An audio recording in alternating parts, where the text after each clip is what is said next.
राहु काल के अंदर क्या काम करने चाहिए, क्या काम नहीं करने चाहिए, और यह राहु काल क्या सबके लिए मुसीबत का है, समय है? तो ऐसा नहीं होता है। राहु काल जो है वो सबके लिए मुसीबत का समय नहीं होता है। वो जो होता है वो मैं आपको बताऊंगा कि वो किसके लिए मुसीबत का समय होता है, किस समय पे मुसीबत का समय होता है, राहु काल को किसे अवॉइड करना चाहिए, किसे अवॉइड नहीं करना चाहिए। ये सारी बातें हम राहु काल के हिसाब से करेंगे। लेकिन राहु काल को हम पहले जैसे समझते हैं, तो देखिए राहु काल जो है वो मुहूर्त जो हम देखते हैं, किसी भी अच्छी चीज़ के लिए जो मुहूर्त देखते हैं, वो मुहूर्त का ही एक भाग है। हम हर एक चीज़ के लिए मुहूर्त देखते हैं, जैसे हम शादी के लिए मुहूर्त देखते हैं, जैसे हम मकान खरीदने के लिए मुहूर्त देखते हैं। तो हर वो कार्य जो हमारी जिंदगी में एक लंबे समय के लिए जुड़ा हुआ होता है, या वो कार्य करने से हमारी जिंदगी में एक अच्छा परिणाम होता है, तो उस समय पे हम मुहूर्त देखते हैं। यानी कि अगर आप कोई अपने लिए गाड़ी खरीद रहे हो, क्या अपने लिए सोना खरीद रहे हो, या अपने लिए कपड़े खरीद रहे हो, या आप अपने लिए अपना जीवन साथी ढूंढने जा रहे हो, तो जो ऐसी घटनाएं जो हमारे जीवन में है, जो कार्य हमारी जिंदगी के अंदर लंबे समय तक चलने वाले हैं, उसके लिए हम मुहूर्त का उपयोग करते हैं। और उसी मुहूर्त के अंदर जो है ये राहु काल आता है।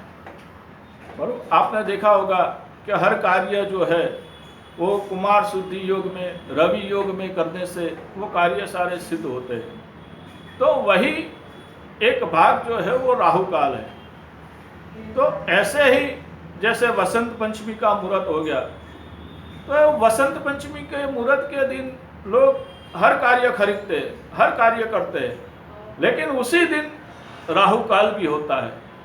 तो वो राहु काल का जो समय होता है वो हमें टालना है। तो ये राहु काल की हम कथा की भी चर्चा करेंगे कि राहु काल का कैसे प्रचलित हुआ। तो देखिए दर्शकों, जो राहु काल की जो अवधि है वो 1 घंटा और 30 मिनट है। हर दिन में एक बार ये 1 घंटा और 30 दिन आता है, और ये हर बार को अलग अलग होता है। तो ये भी आपको ध्यान रखना है, और इसके बारे में भी हम चर्चा करेंगे। तो अभी हम बात करते हैं राहु काल की कहानी की। तो देखिए हमारे जो ग्रह मंडल है उसके अंदर सूर्यदेव है, चंद्रदेव है, मंगल है, बुध है, गुरु है, और ये 7 ग्रहों के हिसाब से एक हमारी गैलेक्सी है। हमारी गैलेक्सी में जो हमारे ग्रह है वो सूर्य से लेकर शनि तक ये 7 ग्रह है, और जो छाया ग्रह है वो राहु और केतु है। ये हमारी गैलेक्सी यानी कि हमारी पृथ्वी की गैलेक्सी का एक भाग है। दूसरे सौर्य मंडल में हजारों ग्रह है, लेकिन हमारी गैलेक्सी के लिए, हमारी पृथ्वी के लिए ये 7 ग्रहों का महत्व है और राहु केतु का महत्व है। तो अब ये जो पौराणिक जो कथा है उसके अंदर जो है वो राहु देव की जो बात आती है, तो उसके अंदर हम देखते हैं कि जब समुद्र मंथन हुआ, तो समुद्र मंथन के अंदर से जब अमृत प्रकट हुआ, तो उस समय क्योंकि समुद्र मंथन जो है वो एक तरफ दानव थे और एक तरफ देव थे, ये दोनों ने मिलकर समुद्र मंथन किया था। इसके लिए ये समुद्र के अंदर से जो भी चीज निकलती थी उसमें देवों का और दानवों का बरोबर का हक था। इसमें कोई दो राय नहीं है। समुद्र मंथन इसी बात पर तय हुआ था कि एक तरफ राक्षस हो गए, एक तरफ देव हो गए, और जो मेरू पर्वत है उसके आजू बाजू जो हमारे शेष नाग है वो डोरी बन के लिपटेंगे, और एक तरफ का भाग जो है वो राक्षसों की तरफ रहेगा और दूसरी तरफ का भाग जो है वो देवों की तरफ रहेगा। और दोनों ने यूं पर्वत को हिला हिला के अंदर से सारी चीजों की उत्पत्ति की, और उसी उत्पत्ति के वक्त अंदर से अमृत निकला, और जब अमृत निकला तो देव इससे जो है विचलित हो गए। देवों को लगा कि ये अमृत में से हमको राक्षसों को भी भाग देना पड़ेगा, और अगर हमने राक्षसों को अमृत पिला दिया तो ये राक्षस जो है वो सारे अमर हो जाएंगे और फिर ये हमारे स्वर्ग पे अधिकार कर लेंगे। तो उसी समय जब धन्वंतरी भगवान जो अमृत लेके निकले समुद्र मंथन के अंदर से, तो राक्षसों को भी ये पता चल गया कि देव हमें अमृत पिलाने के लिए तैयार नहीं है। तो जो दानवों का जो मेन राक्षस था, जो सिंह भूतम था, सूर्य भानु जिसे हम कहते हैं, वो राक्षस जो है वो एक स्वरूप बदल के, देवताओं का स्वरूप लेके हमारे जो देवों को जो भगवान विष्णु जो अमृत पिलाने वाले थे, वो उस टोली में आके बैठ गया। अब वो जो राक्षस जो टोली में आके बैठा, वहां पे वो देवताओं के ग्रहों की टोली में आके बैठा। यानी कि जो सूर्य देव थे, जो चंद्र देव थे, जो मंगल देव थे, जो बुध देव थे, ये इनकी टोली में आके ये बैठ गया। लेकिन धीरे धीरे कानाफूसी होके मालूम पड़ा कि भाई हम तो 7 हैं और ये 8वां कहाँ से आ गया। तो जो ग्रहों के जो राजा है, हमारे जो 7 ग्रह है, उनके राजा है सूर्यदेव। सूर्यदेव को भी मालूम पड़ गया कि ये राक्षस हमारे बीच में आके बैठ गया है। तो जब भगवान विष्णु ने बारी बारी सबको अमृत पिलाया, तब सूर्यदेव ने जाके भगवान विष्णु को कहा कि आपने जिसे अमृत पिलाया है वो एक राक्षस है।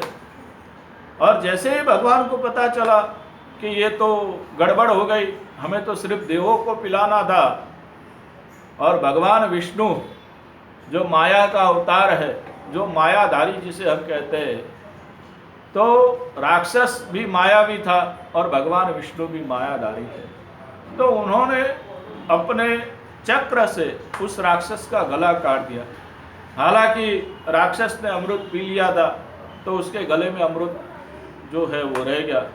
तो ये गले से ऊपर का भाग जो है वो जीवित रह गया और नीचे का भाग भी जीवित रह गया, लेकिन वो एक नहीं हो सका। वो सुदर्शन चक्र से जब वो गला कटा तो फिर से वो जुड़ नहीं सका।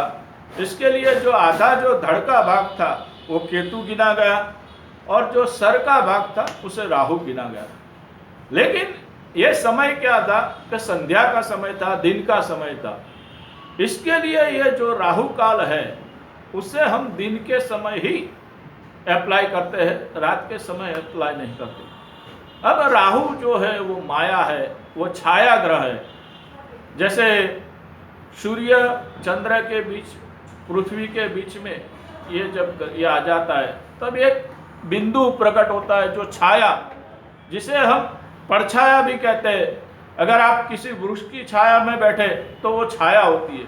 हमारा भी दिन के अंदर छाया गिरती है। तो जो ये छाया होती है वो दिन में ही दिखती है, रात को नहीं दिखती। इसके लिए इसका दिन में महत्व है, रात को महत्व नहीं है, ये भी आप समझ लीजिए। तो छाया अगर दिन को दिखती है तो इसका दिन को ही महत्व होता है, और राहु एक छाया ग्रह है। हालांकि केतु काल भी होता है, लेकिन वो इसके विपरीत होता है। उसकी बात हम दूसरे कोई एपिसोड में करेंगे, लेकिन फिलहाल जो हमारी बात है वो राहु काल के लिए है। तो मैंने आपको बताया कि छाया जो है, हमारी जो छाया है वो दिन में दिखती है, और राहु एक छाया ग्रह है। राहु से सूर्य ग्रहण होता है, राहु से चंद्र ग्रहण होता है, राहु से दूसरे सारे ग्रहण होते हैं। अब बात आती है कि हम मुहूर्त शास्त्र के अंदर जो गणना करते हैं, तो मुहूर्त शास्त्र के अंदर ग्रहों के एक दूसरे से कितनी दूरी पे है, वो जो योग बनता है वो सारे सूर्य चंद्र के योग से हिसाब से ही बनते हैं। सूर्य और चंद्र की जो दूरी होती है, जो पृथ्वी से, सूर्य चंद्र अपने आप से कितने दूर है, कौन से वार को ये दूर होते हैं, कौन सी राशि में ये दूर होते हैं, तो ये सारी जो मुहूर्त की जो चर्चा है, जो आखिर जो गणना है, वो सूर्य चंद्र के हिसाब से ही बनती है। तो यहाँ पे हमने राहु की उत्पत्ति के बारे में ये सारी बातें बताई कि राहु की कथा क्या है और राहु काल क्यों गिना जाता है। तो यही बात है कि राहु एक छाया ग्रह है और छाया जब पड़ती है तो अच्छा भी होता है और बुरा भी होता है। देखो, फसल पकने के लिए अंधेरा नहीं चाहिए, यानी कि छाया नहीं चाहिए। फसल पकने के लिए सूर्य प्रकाश ही चाहिए। इसीलिए अगर हमारा कोई कार्य है वो सूर्य प्रकाश में होता है तो अच्छा है, लेकिन हमारे उस शुभ कार्य में अगर किसी की छाया पड़ जाती है तो वो कार्य नष्ट हो जाता है। इसी के लिए राहु काल को खराब कहा गया है। आगे के वीडियो में मैं आपको बताऊंगा कि राहु काल जो सबके लिए खराब नहीं होता है। राहु काल का जो समय है वो कुछ लोगों के लिए अच्छा भी होता है और कुछ लोगों के लिए बुरा भी होता है। राहु काल किसको ज़्यादा असर करता है, किसको ज़्यादा कम असर करता है, इसके बारे में भी मैं अगले वीडियो में बताऊंगा। और हर दिन में कौन सा समय होता है, क्या होता है कि राहु काल जो है सुबह 6 बजे से लेकर शाम को 6 बजे के बीच में होता है। कभी सुबह 7 बजे होता है, कभी दोपहर में 10 बजे होता है, कभी शाम को 4 बजे होता है। तो सोमवार से लेकर रविवार तक कौन से वार में कौन से समय में राहु काल होता है, इसकी भी जानकारी मैं आपको अगले वीडियो में दूंगा। तो दर्शकों, मेरी ऐसी ही और वीडियो देखने के लिए मेरे चैनल को सब्सक्राइब करें, लाइक करें और शेयर करें। और बाजू में जो बेल आइकन का बटन है उस पर भी क्लिक करके ऑल पे क्लिक कर दीजिए, यानी कि मेरे आने वाली सारी वीडियो आपको मिलती रहे। और अगर आप मुझसे कोई कंसल्टेशन लेना चाहते हैं आपकी जन्म कुंडली के हिसाब से, तो मेरा कांटेक्ट कीजिए। मेरा कांटेक्ट नंबर है 9898290870, जो मैं डिस्क्रिप्शन में भी लिख दूंगा। और दर्शकों, मेरा जो कंसल्टेशन चार्ज है वो एकदम नॉर्मल है। मैं बहुत ही कम कंसल्टेशन चार्ज लेता हूं, तो आप बिना बेझिझक आप मुझसे कंसल्टेशन ले सकते हैं। जय गोगा महाराज।